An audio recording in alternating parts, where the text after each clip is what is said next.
So, good day everyone. Today I will discuss about practical nutrition for fish and crustacean. So, dito i-discuss natin important nutrients, feed types, and proper feeding and strategies na maaring maka-improve sa growth and survivals and production ng isda. So, next slide is energy partitioning or protein sparing. So, fish and crustacean is nakukuha nila yung energy from protein, lipids, and carbohydrates. So, yung protein is isa yung pinaka mainly need ng katawan nila para sa growth. And then, ito yung nagpo-provide ng enough energy from fats and carbohydrates. So, yung para maiwasan natin yung protein na magamit bilang use as fuel, so ito yung kinocalled na protein sparing. So, example, sa halip na gumamit tayo ng protein for energy, yung fish is kaya nilang gumamit ng fat as an energy source, inaalaw na mas maraming protein para dun sa kanilang muscle growth. So, next slide is protein and amino acid. So, protein isa sa pinaka-importanteng para sa kanilang tissue growth, enzymes, and body structure. So, yung fish and crustacean is nagre-require siya ng around 35 to 50% ng crude protein. Depende dito sa isang species and life stage nila. Kapag good protein sources, ikabilang na dito yung fish meal, soybean meal, or poultry, or mga byproducts or mga insect meal. So, pwede rin tayong gumawa ng ating feeds na mataas ang protein. Pwede rin tayong magawa ng feed formulation para sa ating isda. So, example, sa fish meal is isa siya sa commonly used dahil nga ito yung pinaka highly digestible na nakakapag-provide ng essential amino acid. So, next slide is lipids and essential fatty acid. So, yung lipids is ito yung nagpo-provide ng concentrated energy, and then yung essential fatty acids gaya na lang ng EPA and DHA. So, ito yung pinaka-important for growth and development para dun sa kanilang immunity and reproduction. So, example dito, kapag yung fish oil is good source siya ng EPA and DHA. So, especially na rin dito sa larvae and mga broodstock. And then next slide is carbohydrates. So ang carbohydrates isa siya sa inexpensive source ng energy, and makakatulong din ito para dun sa spare protein. However, sa different species, siyempre meron silang different abilities na gumamit ng carbohydrates, lalo na yung mga carnivorous fish. So generally, yung carbohydrates is less efficiently lang, unlike sa omnivorous species. So halimbawa dito, yung tilapia, kaya nilang mag-utilize ng properly processed carbohydrates better than main carnivorous fish.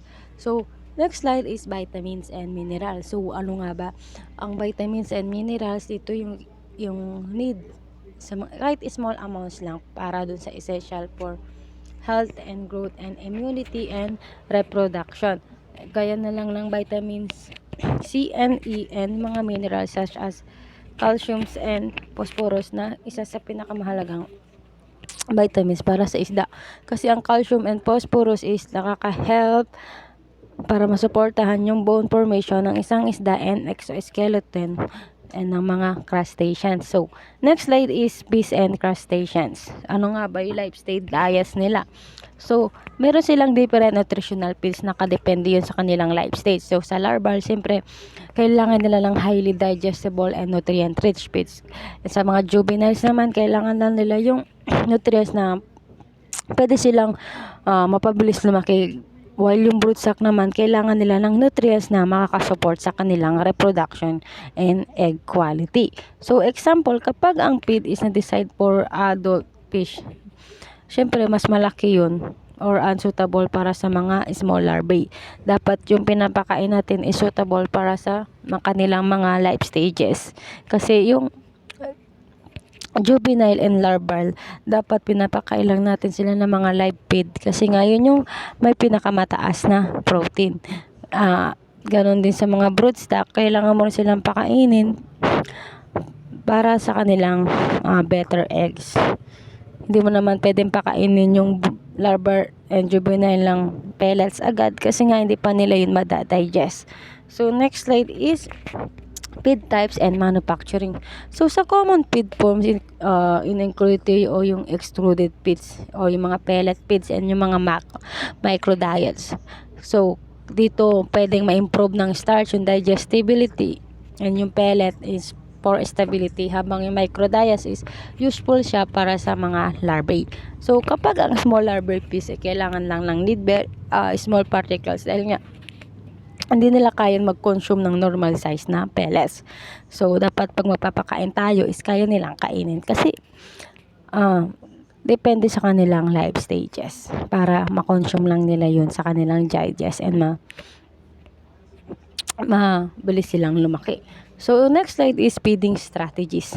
So, kapag ang proper feeding natin ay tama o right amount yung feed na ginagamit natin based dun sa biomass, temperature, and feeding behavior ng isda, dapat iwasan natin yung overfeeding kasi nga yung mga uneaten fish is nakaka-increase siya ng ammonia or BOD o nare-reduce natin yung water quality. Example, kasi kapag ang fish is hindi niya na-consume yung all feed na pinapakain mo, dapat na tayo magbawas ng ratio. Instead na i-continue natin yun na give the same amount, hindi nga nila nauubos. Diba? Halimbawa, ang ratio mo lang is 1:1. O halimbawa,